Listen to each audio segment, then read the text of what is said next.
这摆副议长补选议会55席议员当中，民进党团甲无党联盟拢无派人参选，就国民党团推派李文俊。民进党团表示，这摆加开临时会，毋是新预算之补选，加上对前副议长林秉利的尊重等理由，经过内部投票以15-7，一致决议无被出席、无提名、无投票。要伫新的民意诞生以后，才正式推派副议长人选，强调爱清气，无走票。要干净，不跑票；要干净，不跑票；要干净，不跑票。阮一致性就是认为对林秉利副议长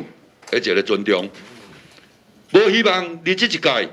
这个副议长啊，过来改选改做别人，这是对阮大家认同一党一致认为讲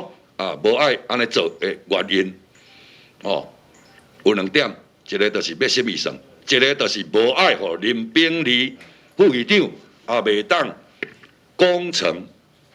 原退。面对这摆选举，市长吴一跳对来参与整个开票过程，对民进党团的决议嘛表示尊重。民进党有民进党的对外的一个说法，关于他们对于副议长的态度，其实不提名人不参与也是一种态度，那有提名人有参与也是一种态度，当然是尊重民进党团他们的自主。面对民进党团的抵制，议会国民党团议员谢龙介嘛强烈批判民进党无尊重法制，权力扼慢。今天呢，非常的遗憾。民进党是嫌票太多了，台南市的乡亲